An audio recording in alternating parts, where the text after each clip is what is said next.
Donc, je vous demande de bien couper vos caméras parce que s'il y a des visages, je ne pourrai pas le publier et de couper les micros pour éviter toute interférence. Pour poser les questions, il faudra les déposer dans la conversation et à la fin de l'intervention de Siam, on répondra aux questions qui ont été déposées. Donc, je laisse tout de suite la parole à Morgane.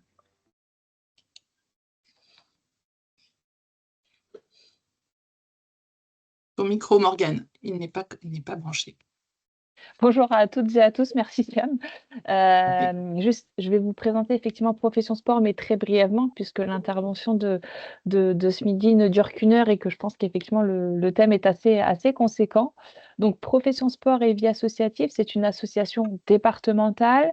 On a 3 gros services. On a un service de mise à disposition d'éducateurs. Donc, Profession Sport devient l'employeur et met à disposition de votre club, de votre association, un éducateur sportif, ou un animateur socio-culturel.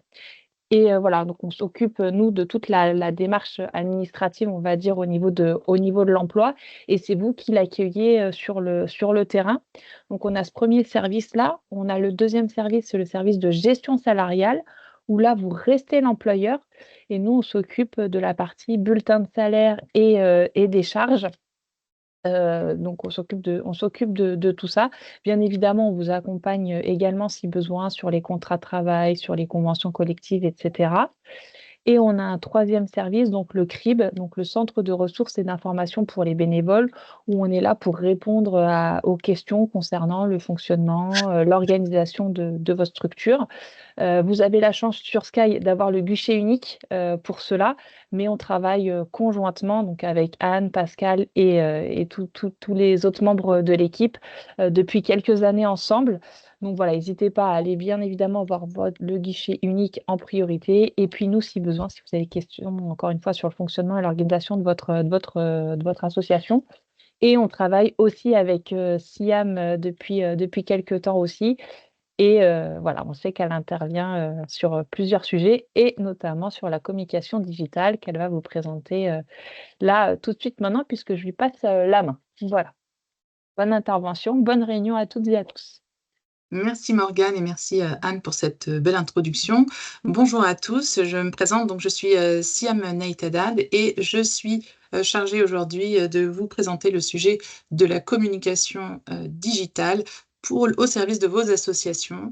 Je vous propose en programme, après cette introduction, de parler des fondamentaux de la communication digitale, de vous parler de la notion d'e-réputation, qui est très, très liée justement au sujet de la communication digitale, de vous présenter une stratégie de communication efficace, de vous parler aussi des freins que l'on peut lever pour pouvoir passer donc à l'action. Je ferai un focus sur 4 médias sociaux tendances pour les associations et enfin j'aurai le plaisir de répondre à toutes vos questions en fin de présentation. Pour vous en dire un petit peu plus me concernant, donc je suis entrepreneur, coach en développement professionnel et en entrepreneuriat. Je suis également formatrice, j'ai ce qu'on appelle une casquette de slasher, c'est-à-dire que la barre de slash fait que j'additionne les activités. Je suis formatrice en réseaux sociaux et bien d'autres thématiques, également consultante dans les cabinets de conseil en ressources humaines. Et en lien avec l'association, je suis relais territorial de l'association 100 000 entrepreneurs et on sillonne les collèges, les lycées pour sensibiliser les jeunes à l'égalité des chances, la diversité et la mixité, mais également présidente et cofondatrice de l'association Boost au féminin qui s'est créée à Chatou, dans les Yvelines. Et par le biais de cette association, j'organise des événements inclusifs et formatifs à destination des femmes pour booster l'entrepreneuriat au féminin. Vous avez donc une présentation de ce que je fais et donc le monde de l'association, c'est quelque chose que je maîtrise assez bien puisque depuis 5 ans, j'interviens sur ce champ-là via Boost au féminin et c'est pour cela que je me suis décidée aussi à vous partager mes bonnes pratiques en matière de communication digitale. Alors, il est vrai que les associations ont des méthodes de communication assez souvent traditionnelles et qui peuvent avoir leur efficacité. Mais aujourd'hui, nous vivons aussi dans un monde qui est digitalisé et c'est selon nous, important de partir sur de se poser un certain nombre de questions sur pourquoi aller vers le digital et pourquoi nous focaliser dessus. Je vous demande juste un instant, je vais avoir un petit souci technique, je coupe 30 secondes. Je peux continuer à parler, mais j'ai juste mon chargeur d'ordinateur qui est mal actionné. Alors, pourquoi aujourd'hui communiquer sur le digital? D'abord parce que quand on a une association, et c'est important de se faire connaître, et pour se faire connaître, on peut, grâce à la communication digitale, optimiser la visibilité et développer la notoriété de son association beaucoup plus rapidement que dans des méthodes traditionnelles. On va aussi, grâce à la communication digitale, pouvoir promouvoir les valeurs de son association. Je suppose que vous avez dû travailler sur le message, la vision, la mission de votre association, et la communication digitale peut être un moyen justement de booster la promotion de toutes ces valeurs-là. Cela va vous permettre de développer aussi un réseau autour des bénévoles, des adhérents, des salariés, mais aussi autour des professionnels, des institutions qui regardent beaucoup sur le digital ce qui se passe pour aussi accompagner et s'engager autour de certaines associations. Ça va vous permettre d'animer une communauté. Si vous avez des personnes qui vous suivent sur des réseaux sociaux, ça permet justement de générer ce qu'on appelle de l'engagement et de faire que les personnes vous soient fidèles. Alors, c'est aussi un bon moyen d'attirer de nouveaux adhérents, de nouveaux bénévoles ou bien même d'attirer de nouveaux salariés lorsqu'on est dans des campagnes de recrutement. Et puis, cela permet aussi de solliciter de potentiels donateurs. Donc, on ne peut plus négliger aujourd'hui ce moyen très efficace d'aller vers ces objectifs plus rapidement. Vous allez, dans le cadre de cette communication digitale aussi, travailler ce que l'on appelle la e-réputation. Alors, une association, ça a une réputation traditionnellement dans une ville, sur un territoire, mais il est important aussi de prendre conscience qu'aujourd'hui, parce qu'on passe énormément de temps sur le digital, il existe une notion de e-réputation. Donc, cette e-réputation se constitue de deux grandes dimensions. D'abord, l'identité numérique, c'est-à-dire ce que je dis de moi, parce que j'ai probablement un site internet, j'ai peut-être un blog, j'ai peut-être des pages sur des réseaux sociaux. On parle peut-être aussi, j'ai peut-être publié de la publicité sur les réseaux sociaux, sur Google, ou même fait des vidéos sur YouTube, et tout cela constitue mon identité numérique, et c'est donc ce que je dis de moi. Mais ce qui a aussi beaucoup d'impact dans un monde digitalisé, c'est également ce que les autres disent de moi, c'est-à-dire leur avis. Vous êtes tout aussi sensible, je pense, que moi aux avis qu'on peut retrouver sur Google, qu'on peut retrouver notamment quand on veut réserver un hôtel ou autre sur TripAdvisor. Eh bien, sachez qu'une association peut aussi recueillir des avis et ainsi donner envie aux gens de venir s'intéresser à elle.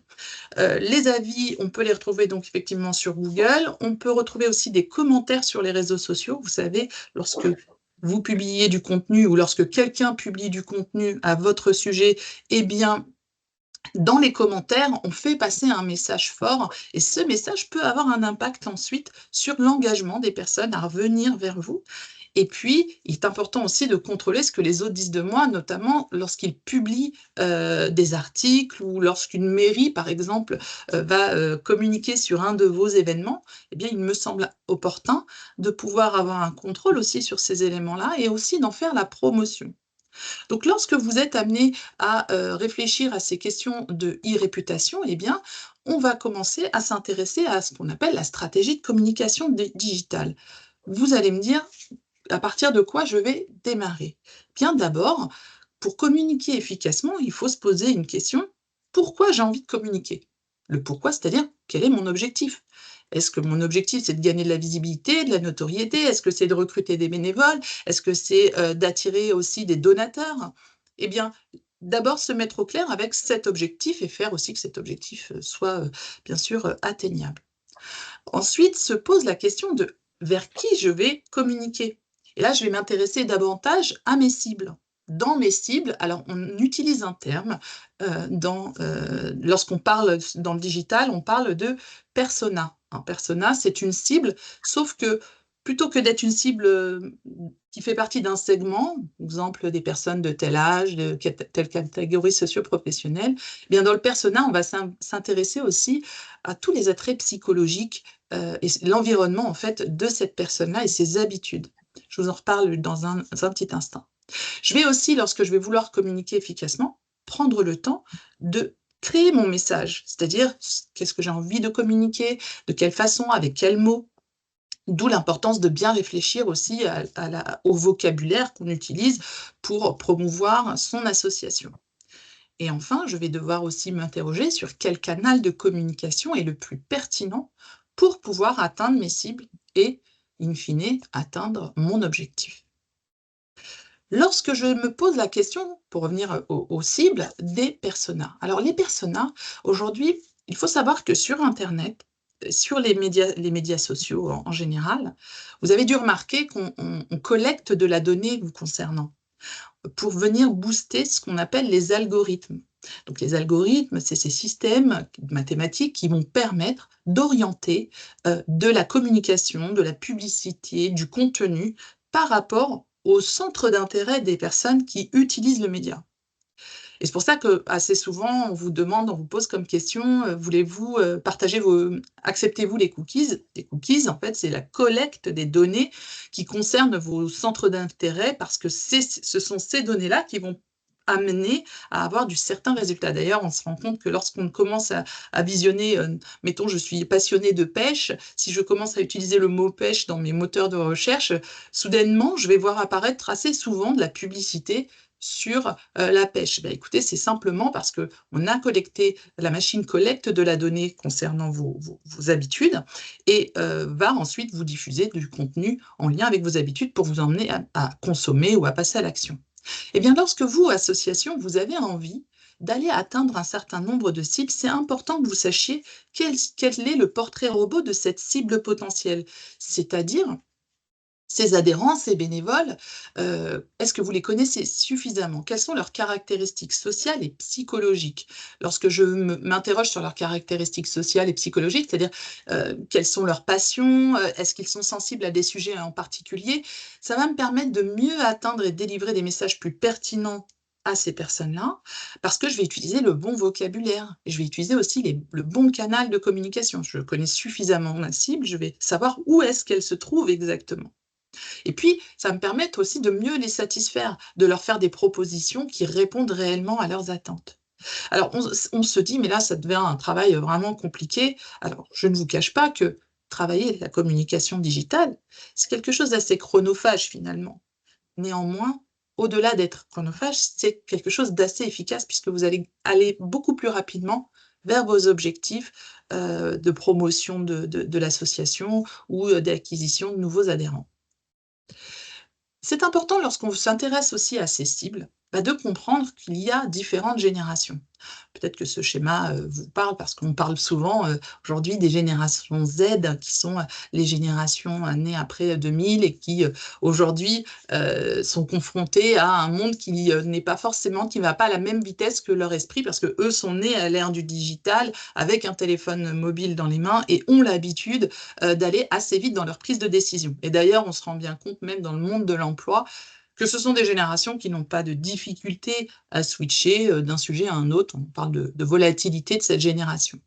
Alors, il est important aussi de prendre conscience que lorsqu'on a envie d'atteindre les baby boomers, qui sont aussi les grands présents du monde associatif, eh bien, il faut s'interroger de comment on va parler à ces baby boomers ou sur quel type de médias ils pourraient se retrouver, que ce soit sur Facebook ou est-ce qu'ils utilisent Google pour faire leurs recherches ou autre. Toujours est-il que avoir conscience qu'il existe différentes générations, c'est aussi nous aider à mieux comprendre les cibles de nos futures communications. Lorsque je suis amenée à me poser ensuite la question du canal, il est important d'aller aussi identifier les bons canaux en fonction des habitudes et des comportements de mes cibles.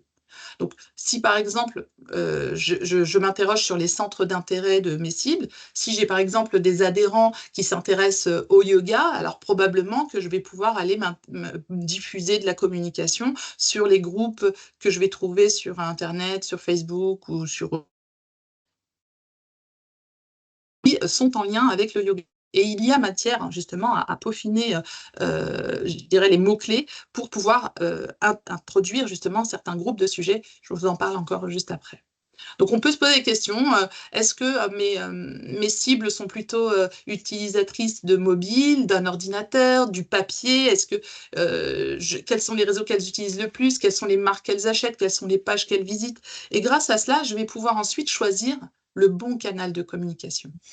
Probablement que si je me rends compte que ma cible est plutôt utilisatrice de papier, à ce moment-là, je vais plutôt créer des flyers, des affiches que je vais diffuser dans les collectivités autour de moi, ou que je vais aussi pouvoir diffuser dans les boulangeries ou sur les panneaux d'affichage municipaux. Je vais peut-être pouvoir faire aussi, si je me rends compte que ces personnes-là sont plutôt dans le présentiel, eh bien m'inscrire à différents événements qui pourraient avoir lieu sur mon territoire, que ce soit des foires, des salons, pour pouvoir faire connaître mon association. Je vais aussi donc avoir comme solution la solution du digital. Donc, c'est-à-dire m'interroger aussi sur l'utilisation des réseaux sociaux. Pourquoi pas avoir un site internet, parce que ma cible, elle est sur Internet. On a aussi des associations qui se lancent dans la création d'une application mobile pour pouvoir permettre à la communauté, du moins à la cible que l'on a, de pouvoir interagir, profiter de différents services via une application. Et puis, on a aussi de nombreuses associations qui fonctionnent avec du emailing. Je sais par exemple que pour Profession Vie et Sport Associative, on a la diffusion d'une newsletter, d'un emailing grâce à une base de données. C'est vrai que nous, sur Boost au féminin, en tout cas au sein de mon association, nous collectons des données à chaque fois que nous avons des événements. C'est pour ça que c'est important aussi de créer des outils. On a un tableau Excel très simplement et on répertorie à l'intérieur le maximum de données concernant les femmes qui viennent à nos événements pour ensuite exploiter ces bases de données lorsqu'on a de nouveaux événements et d'envoyer un emailing. Et c'est probablement ce que bon nombre d'associations ici présentes doivent faire pour promouvoir un événement. Donc, le emailing et la newsletter font partie des différents canaux aussi qu'on peut utiliser. Vous l'aurez compris, pour booster des algorithmes et avoir une communication digitale efficace, il est important d'avoir un message qui va contenir aussi des mots-clés. Les mots-clés, on va les réfléchir autour de leur pertinence et de leur popularité, puisque pour pouvoir ressortir dans des recherches, je pense notamment à la barre de recherche que l'on trouve sur Google, où je vais saisir un mot-clé et je vais avoir des résultats. Eh bien, pour apparaître dans ces résultats, il est important de savoir quels sont les mots les plus pertinents. Et puis, petit conseil aussi, éviter de faire des fautes d'orthographe lorsqu'on choisit ces mots-clés pour que l'on puisse bien être référencé. Eh bien, grâce à l'étude du persona et grâce à l'étude de notre cible potentielle, nous allons pouvoir réaliser quels sont les meilleurs mots-clés à utiliser pour pouvoir booster, optimiser en tout cas cette communication. Si vous êtes en cours d'inspiration, Google propose aussi des outils, que ce soit Google Suggest, Google Ads, mais aussi, et depuis quelques temps maintenant, l'intelligence artificielle a fait son apparition dans nos habitudes aussi, et nous sert tel, alors moi je préfère appeler cela un assistant intelligent plutôt que l'intelligence artificielle. Cet assistant intelligent que l'on va trouver sous la forme de ChatGPT, que l'on va trouver sous la forme de Copilot et Perplexity, enfin il en existe pléthore et c'était pas forcément le sujet aujourd'hui de l'IA, mais en tout cas en ce qui concerne l'intelligence artificielle, vous allez pouvoir exploiter cet outil en lui demandant vous pouvez rédiger une requête sur ChatGPT et lui demander quels sont les mots-clés les plus pertinents pour promouvoir une association sportive autour du yoga, par exemple, et il va vous faire des propositions de mots-clés pertinents pour pouvoir vous aider à rédiger le message le plus efficace possible et qui soit en adéquation aussi avec les valeurs de votre association. N'hésitez surtout pas, lorsque vous utilisez cet outil-là, d'intégrer aussi le message, la vision de votre association dans le prompt, le message que vous allez rédiger sur ChatGPT, pour qu'il soit au plus près de ce dont vous avez besoin. Lorsque l'on est amené ensuite donc à utiliser ces mots-clés, on se dit: «C'est bon, je suis outillé». Néanmoins, on a encore des réticences à se dire: «C'est le moment de passer, à l'action et de pouvoir, me lancer dans la communication digitale». J'ai un petit schéma que j'utilise assez souvent, lorsque je suis amenée à former les gens ou à les coacher. Je trouve que ce schéma, représente assez bien, les situations dans lesquelles on est amené à s'installer, même si on a une communication qui peut être dite, passée, où c'est assez laborieux pour faire venir les gens dans nos événements et autres. On a des habitudes et sur ce petit schéma, on voit bien, ces bonhommes, ces artisans qui sont en train de tirer une charrue avec des roues, carrées, et quand on tire une charrue avec des roues carrées, ben, c'est pas assez simple. Alors, remettez-vous plutôt à, la personne qui va pouvoir vous aider et vous proposer des roues rondes pour atteindre plus rapidement votre objectif, et n'hésitez surtout pas à faire une pause. Quand on s'interroge sur intégrer un nouveau moyen de communication, eh bien, c'est important aussi d'aller chercher des ressources là où il le faut, et pour cela, eh bien, de prendre le temps de la réflexion et d'accepter surtout l'aide des autres. Alors vous me direz, c'est pas toujours simple de sortir de sa zone de confort. Quand on est dans une forme de sécurité, une routine, on se dit: «Ça fonctionne très bien jusque-là». Sauf qu'avec le temps, et on voit bien qu'il y a même dans le monde associatif, il y a un véritable monde concurrentiel, et je vous parle vraiment d'un sujet que je connais, puisque sur notre territoire, nous, de la Boucle de Seine, nous sommes plusieurs associations à œuvrer pour l'entrepreneuriat au féminin, et pour bénéficier, du soutien des collectivités dans nos actions, eh bien, on se rend bien compte qu'il faut aller voir ce que fait notre concurrence, et que parfois, bah, il faut sortir de sa zone de confort et aller accepter, développer certaines méthodes pour mieux faire connaître son association. Alors, sortir de sa zone de confort veut dire parfois se confronter à une zone de peur. J'ai pas confiance en moi, c'est pas le moment, j'ai pas les outils, j'ai pas le temps, je n'ai pas les ressources en interne pour pouvoir le gérer. Bien, il faut essayer de poser ces problématiques et de faire un diagnostic de comment, je vais pouvoir aussi trouver des moyens pour lever ces freins. Peut-être trouver des ressources autour de moi.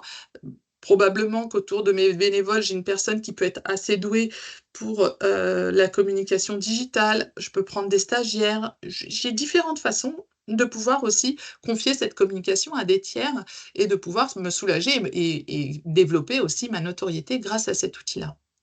Lorsque je passe cette zone de peur, lorsque je cherche des solutions et que je ne me cristallise pas dans des méthodes routinières, je vais pouvoir rentrer dans la zone d'apprentissage.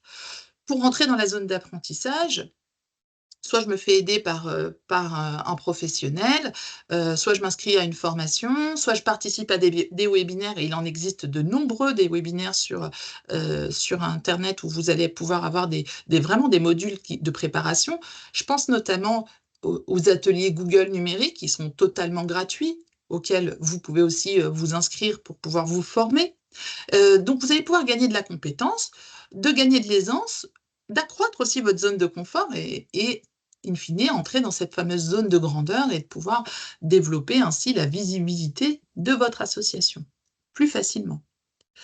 Pour pouvoir passer à l'action, rien de mieux que de s'organiser aussi, une fois qu'on a passé ce cap de la prise de décision, et de pouvoir établir une forme de plan d'action marketing, de dire: «Voilà, j'ai, des objectifs, je vais, lister mon objectif, et ensuite hiérarchiser toutes les actions que je vais devoir conduire, les tâches à mettre en place». Par exemple, là, je veux améliorer la visibilité en ligne, bah, je vais créer ma page Facebook, créer mon compte Instagram, créer mon site internet. Alors je vais peut-être pas faire tout d'un coup, mais je vais pouvoir organiser aussi, grâce à un planning, l'échéance de réalisation, et aussi c'est important de dire quels sont les résultats que j'attends, parce qu'il faut mesurer aussi l'efficacité de, cette communication. En tout cas, ce n'est pas une chose difficile, dans chaque projet, eh bien, il faut apprendre à se fixer des objectifs et plutôt que d'avoir un objectif trop ambitieux, eh bien, de se faire des sous-objectifs pour avoir la satisfaction de les atteindre dans un temps raisonnable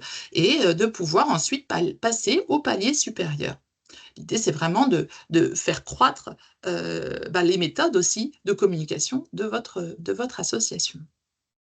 Je vais maintenant rentrer dans le sujet des médias sociaux et j'ai fait le choix, parce que ce sont des outils que j'utilise aussi pour booster mon association, de faire un focus sur Facebook, Instagram, Google My Business et LinkedIn. Alors, dans cette présentation n'a pas vocation à vous former là en 30 minutes à ces 4 médias sociaux.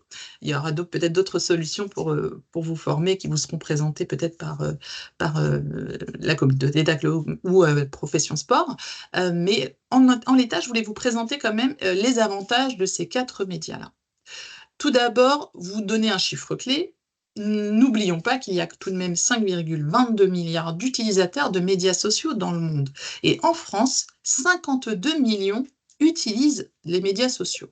Donc c'est quand même énorme et je pense que vous avez tous un smartphone et qu'à partir du moment où vous avez un smartphone dans les mains, il n'est pas rare que pour occuper votre temps, vous soyez amené à faire diffuser du fil d'actualité et donc de comptabiliser un certain temps d'utilisation de ces médias sociaux dans la journée. J'ai regardé une étude, et sans vous avoir mis trop de chiffres, on estime en moyenne le temps de consultation d'un Français d'à peu près 2 h 30 de médias sociaux par jour, ce qui est assez important lorsque on se rend compte qu'on est obligé aussi de réduire le temps d'écran de nos enfants. Alors c'est pour ça qu'il est important aussi, vous, en tant qu'association, de pouvoir infiltrer ces médias et de pouvoir développer votre activité dans les meilleures conditions. Il y a un choix immense de médias sociaux. Donc moi, je vous ai parlé des 4 médias sociaux que j'allais vous développer, mais je voulais aussi vous montrer le panorama de ces médias-là en vous expliquant pour un grand nombre l'intérêt qu'ils ont. Là, je vais vous parler aujourd'hui de Facebook et puis d'Instagram parce que ce sont pour moi les outils qui permettent de promouvoir au maximum l'image et aussi de faire la promotion d'actions et d'événements sur les réseaux sociaux. Certaines associations, et nous n'avons pas encore fait le choix d'aller sur TikTok, mais chez Boost au Féminin, on a pour objectif en 2025 de créer notre page TikTok et de pouvoir aussi diffuser nos publicités via TikTok pour promouvoir les événements qu'on organise et les différentes actions que nous menons. On va avoir aussi, grâce aux médias sociaux, la possibilité de créer de la relation et de fidéliser une communauté. Vous avez probablement, et je crois que c'est la grande présence des associations, c'est souvent sur WhatsApp. On a des groupes WhatsApp avec des fonctionnalités WhatsApp qui se sont quand même beaucoup développées grâce à la création notamment de la fonctionnalité communauté qui vous permet ensuite de créer des groupes de discussion dans votre communauté globale. Donc ça, c'est aussi un bon moyen de faire vivre votre association sur les médias et de diffuser de l'information digitale.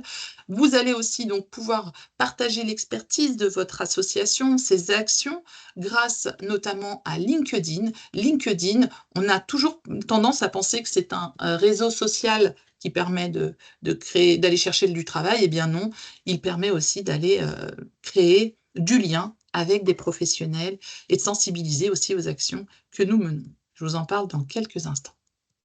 Alors, pour Facebook, Facebook est ouvert à un grand public. C'est vraiment la vitrine de l'association que d'avoir une page professionnelle Facebook.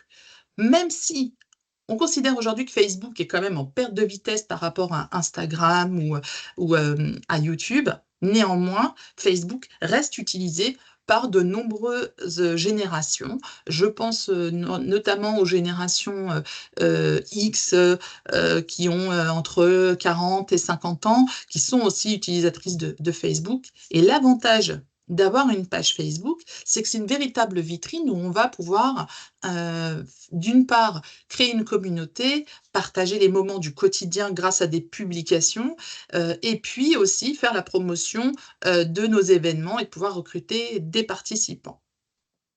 Facebook fait partie d'un groupe. Donc le groupe Meta qui regroupe notamment WhatsApp, mais également Instagram. Les associations qui créent leur page Instagram ont envie d'interpeller, de donner en fait, d'accroître l'attractivité vers leur association grâce à du contenu visuel. La base de création d'Instagram, c'était au démarrage de la photo, puis ça a muté vers de la vidéo. On a ainsi possibilité d'illustrer les événements que l'on organise en photo et en vidéo et de pouvoir créer une jolie galerie en présentation de notre page Instagram. L'intérêt aussi d'Instagram, alors moi je suis de la génération Y, je vais me trouver dans je vais me retrouver pas mal sur cette page-là. On va retrouver bon nombre de quadras utilisateurs. On sait que bon nombre d'acheteurs et de consommateurs sont sur Instagram parce que ça a un côté beaucoup plus humanisant. On y fait défiler notamment la fonctionnalité des stories assez rapidement. Les gens peuvent ainsi partager votre quotidien et il s'y passe aussi l'organisation de lives et pas mal d'associations organisent aussi des lives pour créer de l'interaction avec leur communauté et pourquoi pas attirer de nouvelles personnes vers elles. Donc c'est un média qui est quand même assez intuitif à utiliser, peut-être moins complexe que sur Facebook et les autres, mais vous allez pouvoir ainsi diffuser du visuel attractif, de belles photos. Donc c'est important aussi de soigner la qualité de ces diffusions sur Instagram. Je vais vous parler de Google My Business. Alors, Google My Business, qui s'appelle aussi maintenant en français la fiche établissement Google. Google My Business, c'est tout simplement, lorsque vous avez un smartphone ou une barre Google sur votre ordinateur, je vais rédiger une recherche. Exemple, je souhaite avoir de l'information sur un club de yoga autour de chez moi. Comme Google fonctionne en géolocalisation, il va me donner des résultats qui correspondent aux associations de yoga autour de chez moi. Eh bien, si moi, association, je ne me suis pas penchée sur la question de me faire référencer sur Google My Business, je n'apparaîtrai pas dans les résultats qui seront faits par les utilisateurs ou les personnes qui cherchent des associations sur telle ou telle thématique. Donc, il est important de s'interroger sur la création de sa propre page pour gagner en visibilité locale. Je vous ai mis ces quelques chiffres, mais ce qu'on va pouvoir retenir principalement, c'est que Google My Business participe à hauteur de 25% à notre référencement naturel. Donc, le référencement naturel, je ne rentre pas sur le sujet du référencement aujourd'hui parce que c'est aussi un vaste sujet comme l'intelligence artificielle, mais le référencement naturel, c'est que vous apparaissez gratuitement dans les recherches de Google. Donc, si vous avez une page Google, vous allez pouvoir apparaître dans les recherches qui seront réalisées par vos utilisateurs. Et il est préférable de faire soi-même sa fiche Google My Business que de se rendre compte qu'un tiers a déjà utilisé le nom de mon entreprise ou de mon association et que je vais devoir ensuite aller rechercher à revendiquer le contrôle de cette page. Et je peux vous assurer que c'est assez compliqué ensuite de contacter Google et de pouvoir récupérer le contrôle de la page. Donc, pensez à créer d'ores et déjà votre page, même si vous ne l'avez pas encore alimentée, mais au moins d'en être propriétaire. Donc, ainsi, vous allez accroître votre référencement local, avoir une meilleure visibilité sur la Google Map où on voit apparaître les petites gouttes d'eau à l'envers et où on voit situer les différentes associations sur le thème qu'on a choisi. On va pouvoir aussi recenser sur Google toutes les informations utiles concernant votre association. Et on ne s'en rend pas compte, mais il y a de nombreuses fonctionnalités sur Google, je précise qu'en plus c'est totalement gratuit, qui vont vous permettre justement d'accroître le niveau d'information sur votre page en sachant que vous allez pouvoir en plus diffuser de la photo, de la vidéo sur Google. Donc c'est quand même assez intéressant de pouvoir prendre le temps de créer sa propre page et d'appréhender au mieux les différentes fonctionnalités de cet outil. Ça répond à des objectifs qui vont vous permettre d'attirer des nouveaux adhérents, de développer vos actions et de gagner aussi en notoriété. Une fonctionnalité qui est assez méconnue par les associations, c'est la possibilité sur Google, de façon totalement gratuite, je le rappelle, de pouvoir publier des posts, donc les fameuses publications qu'on met sur Facebook, Instagram, LinkedIn et autres, on peut aussi les dupliquer et les mettre sur notre page Google My Business. C'est un bon moyen de mettre à jour sa page et de rassurer aussi sur l'existence et l'activité que peut avoir notre association. Et puis, ça permet aussi de faire parler de nous en donnant des informations utiles et en publiant, pourquoi pas, des informations sur les événements. Vous voyez par exemple sur la page que je vous ai proposée un exemple d'inscription à un atelier de jardinage. Je vais pouvoir mettre en place un bouton. Un bouton, c'est la petite inscription bleue en savoir plus, en sachant que ce bouton peut changer. Il peut être je m'inscris ou réservé. Et puis, les personnes vont pouvoir ensuite prendre contact avec vous, avoir plus d'informations et ainsi pouvoir accéder aux propositions de votre association. Donc, Google My Business, c'est quand même un outil qu'on ne doit pas négliger, c'est gratuit et ça permet d'avoir du référencement naturel très facilement. Enfin, je vais vous parler de LinkedIn. LinkedIn, pour une association, c'est un très bon moyen d'avoir une vitrine de marketing, de travailler son marketing et de pouvoir atteindre des connexions avec des professionnels. Je m'explique. Nous, chez Boost au féminin, par exemple, on organise des événements régulièrement et lorsqu'on fait un événement, eh bien, on communique après cet événement en partageant des images, des vidéos et en mentionnant tous les partenaires qui ont participé à notre événement. Le principe de LinkedIn, et comme tous les réseaux, c'est la viralité. Donc, si vous publiez du contenu, que vous mentionnez des partenaires qui ont participé, je pense par exemple aux mairies, je pense à la communauté d'agglomération de Saint-Germain-Boucle-de-Seine et d'autres partenaires, eh bien, eux-mêmes vont pouvoir réagir, interagir grâce à un like, grâce à un commentaire, et ils vont ainsi générer eux aussi de la viralité sur leur propre communauté. Donc, si vous voulez, au départ, on se dit, mais moi, j'ai que 20 ou 30 connexions.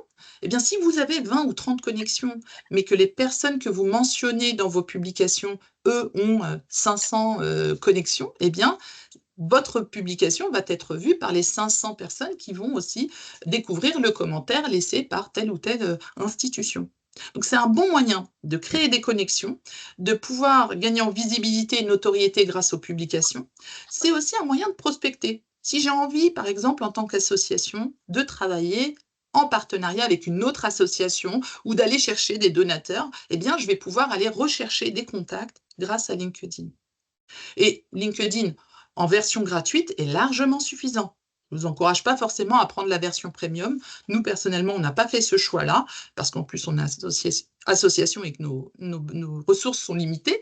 Donc, nous, on a fait le choix de rester sur une version gratuite, mais par contre, on a travaillé notre vitrine. Donc, je vous ai mis un exemple de la vitrine de Boost au féminin. Donc, une vitrine, ça fonctionne de la même manière que Facebook, puisque vous allez avoir une photo et vous allez mettre ensuite une photo de couverture, ce qu'on appelle une bannière chez LinkedIn. Et puis, vous allez pouvoir faire de la description ici de quelle est l'activité qu'a votre association. Et vous allez pouvoir mettre du contenu et rédiger un à propos, pouvoir publier des posts. Si vous avez des offres d'emploi ou des offres de stage aussi au sein de votre association, vous allez pouvoir les publier ici.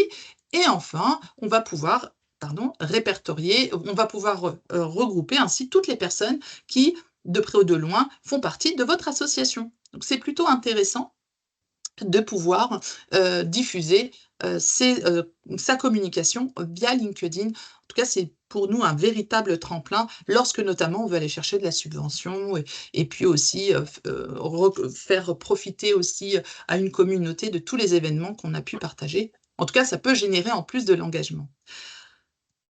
Les clés du succès pour les médias sociaux globalement, c'est vraiment d'avoir des profils complets. Donc, il faut prendre le temps de rédiger sa mission, sa vision et de réfléchir aux mots-clés parce que ce sont ces mots-clés qui vont vous permettre aussi de booster les algorithmes d'Internet. Il faut aussi être un contributeur actif. Donc, ça signifie que je ne vais pas juste créer mes plateformes Instagram, Facebook, LinkedIn ou Google, mais il faut aussi que je les alimente. Donc, mettre de temps en temps de la publication, c'est important.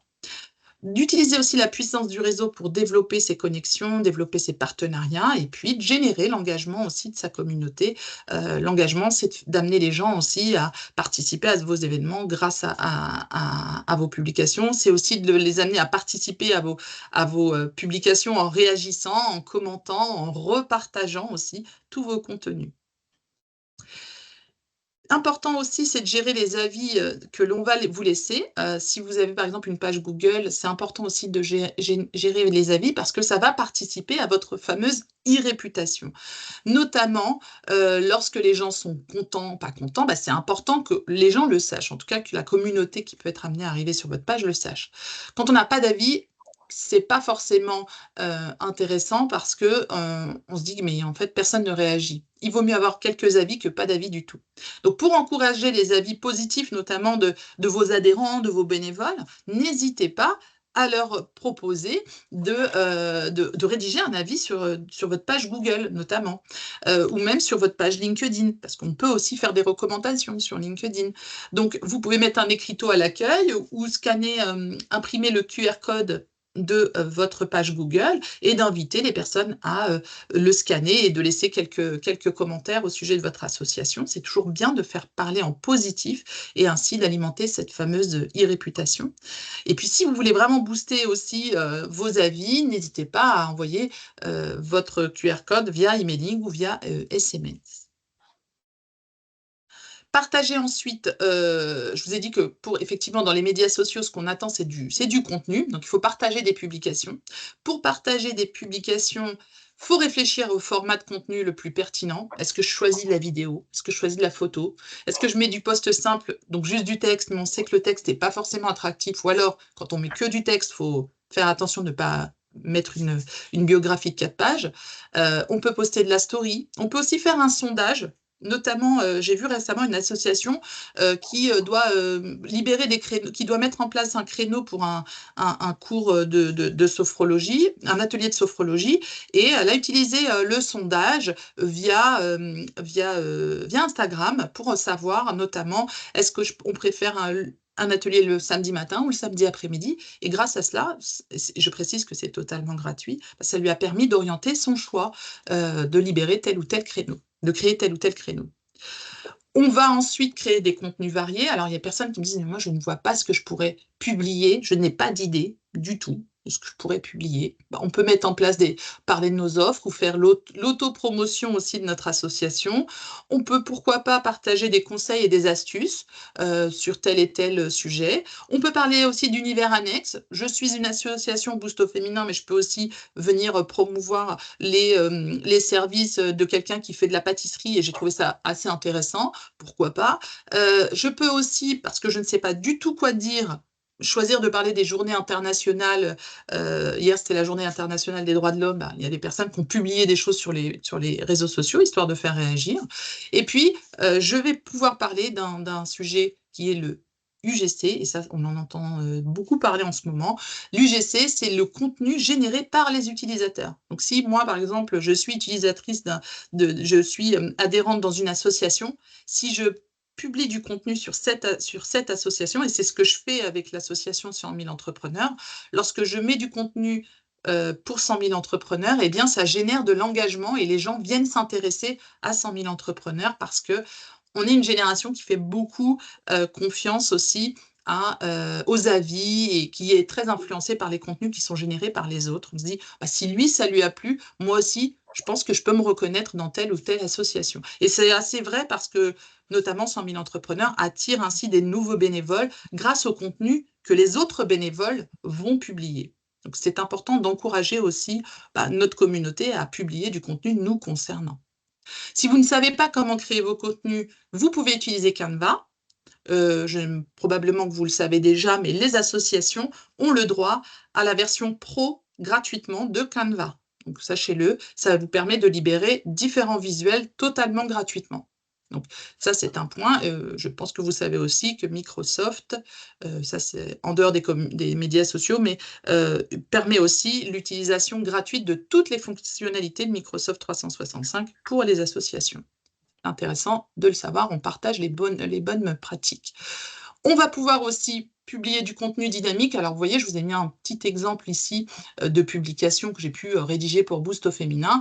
Eh bien, il y a la possibilité d'utiliser, bon, c'est mieux de mettre une photo, mais on peut mettre du caractère gras, c'est important de mettre des emojis, c'est important de mettre des hashtags pour aussi créer de la viralité sur des sujets de discussion, et puis de publier. Vous voyez là, j'ai mis merci à la ville de Chatou, et bien derrière, la ville de Chatou est venue liker, commenter ma publication, et ainsi accroître l'intérêt de nouveaux utilisateurs. Vous allez pouvoir élargir votre audience parce qu'on sait bien que si on vise plus large, ça ne veut pas dire qu'on va attirer plus de monde vers nous. Il faut essayer de faire un ciblage précis pour pouvoir atteindre une audience intéressante. Donc, c'est d'où l'importance d'aller s'interroger à qui pourraient être nos cibles, qui pourraient être nos personas. Donc ça, c'est un temps qu'il faut consacrer parce que quand je sais qui est mon audience, je peux derrière, pourquoi pas, parce que j'ai envie de promouvoir encore plus mon association, je peux aller booster mes publications. Comme vous voyez, il y a un petit bouton ici. Là, j'ai pris un exemple sur Facebook. Vous avez dû voir qu'en publiant, on nous propose de booster la publication. Eh bien, c'est une publication boostée en échange, bien sûr, d'une facturation.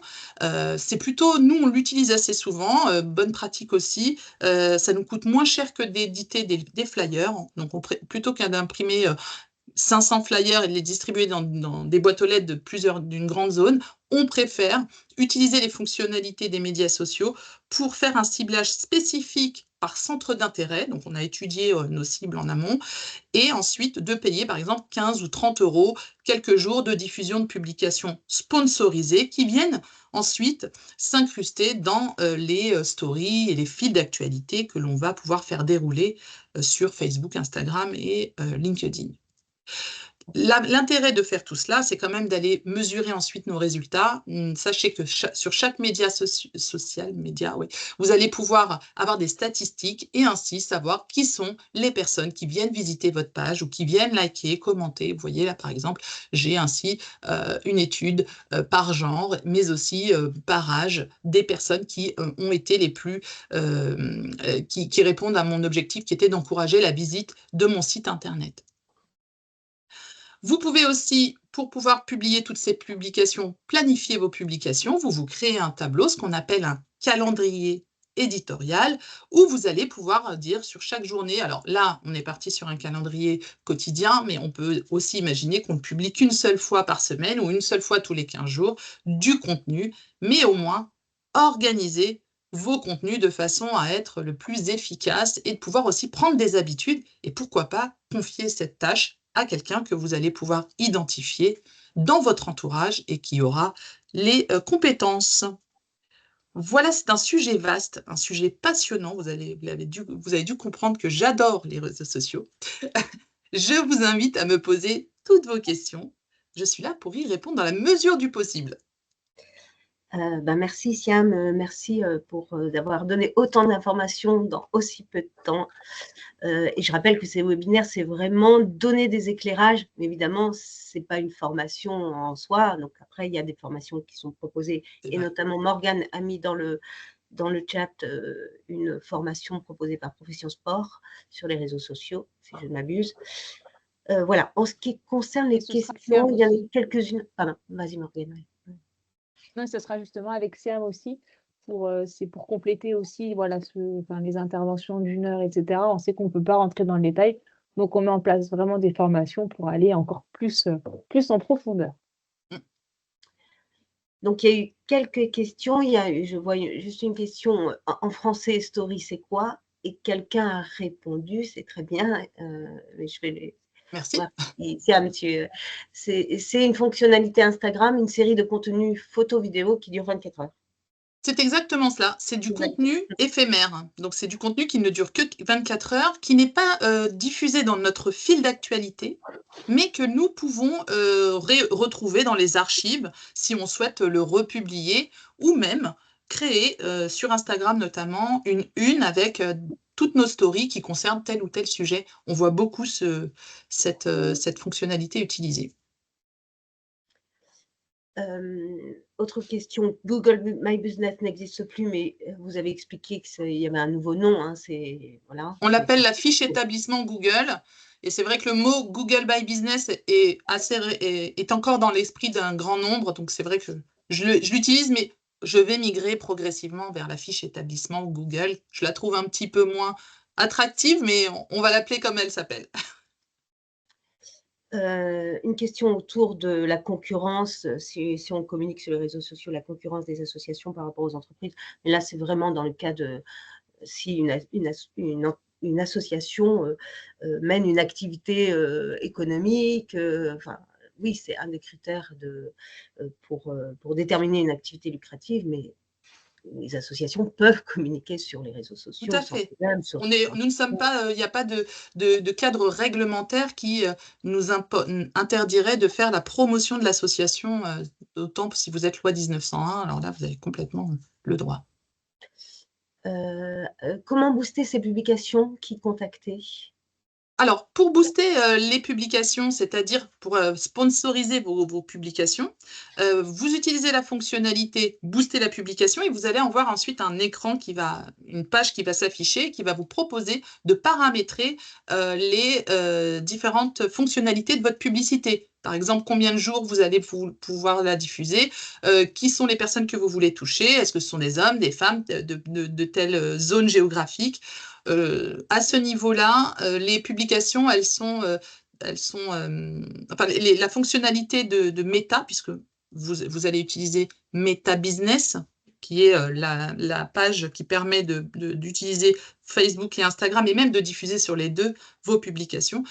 C'est très bien expliqué. Sachez que si vous avez besoin d'avoir un peu plus de conseils sur comment booster les publications ou utiliser les fonctionnalités de Facebook et Instagram, les formations sur Facebook, elles sont gratuites. Ils ont une page qui permet d'avoir du contenu de formation gratuit. En plus de la formation que nous proposons avec Morgane. Les visuels, comment les choisir? Vous trouvez des images libres de droit? Alors là aussi, vous avez différents outils qui existent sur Internet. Moi, j'utilise beaucoup Pixabay. Je note le nom, Pixabay, dans la boîte de conversation. Sur Pixabay, vous allez avoir toutes les photos libres de droit et vous saisissez le mot-clé. Exemple, vous voyez question-réponse que vous voyez affiché là à l'écran, c'est une photo libre de droit. Donc, j'ai tapé question-réponse et il m'a proposé plusieurs formats de questions-réponses. Et une question autour de Canva, mais ça a été répondu. Je la vois, effectivement. On peut enregistrer simplement son association sur le site Canva. Vous envoyez tous vos documents, ils étudient le dossier et c'est débloqué assez rapidement. En moins d'une semaine, vous recevez votre profil. Pareil pour Microsoft 365. Et une question, est-ce pertinent d'avoir en parallèle des réseaux sociaux et un site Internet? Alors, aujourd'hui, on a une tendance, c'est que les personnes vont aller sur les réseaux sociaux plus facilement que sur un site web. Maintenant, sur un site web, on peut mettre beaucoup plus de contenu. Et un site web, ça vient aussi booster notre référencement lorsqu'on vous recherche sur Google, Bing et tous les autres moteurs de recherche. Donc, si vous avez, par exemple, besoin de détailler vos offres ou si vous voulez aussi avoir une façon aussi d'archiver du contenu en lien avec des photos, des anciens événements, je trouve que le site Internet est tout aussi pertinent. Il a un coût, là où les médias sociaux n'auront pas de coût puisqu'ils sont en création gratuite. Pour créer son site web, ça coûte de l'argent pour l'administrer et le maintenir aussi. Il y a quand même des logiciels qui permettent de créer un site web simple, gratuit. Tout à fait. On a WordPress, on a Wix, qui permettent de créer des sites web assez simples, ou ne serait-ce ce qu'on appelle la landing page, une page vitrine, où on présente déjà son association. Je trouve que c'est important aussi que lorsqu'on a une page Facebook, Instagram, que ça nous redirige vers quelque chose, vous voyez, qu'il y a un lien. Alors, nous, ce qu'on a fait récemment, c'est qu'on a créé notre page Hello Asso, Et sur Hello Asso, on a mis en bio, vous avez possibilité d'ajouter des liens sur Instagram, Facebook. Eh bien, on a intégré notre lien Hello Asso et donc les personnes sont redirigées directement sur Hello Asso où vous avez la possibilité de mettre le maximum de contenu, d'informations sur vos services et d'engager les gens aussi à adhérer à votre association. Ok. Ben, merci. Je ne vois pas d'autres questions. Et on est pile poil dans les temps. Eh bien, c'est à vous de jouer maintenant. En tout cas, essayez de vous lancer. Sortez de votre zone de confort pour pouvoir booster aussi la visibilité de vos associations. C'est déjà louable ce que vous faites pour tout le monde et en créant justement ces lieux de rencontre. Si vous avez besoin davantage d'informations, n'hésitez pas à me contacter. Je viens de vous mettre mon nom et mon adresse mail pour pouvoir me joindre et me demander conseil. Autrement, on se retrouve dans la formation organisée par Morgane. Merci en tout cas de votre écoute et de votre attention. Je vous souhaite plein de succès. Merci beaucoup à tous de votre participation. Et Bonne journée. Voilà, à la prochaine. Merci. Bonne journée à tous. Merci Siam, merci Anne. Merci. Au revoir. Morgane, merci Siam.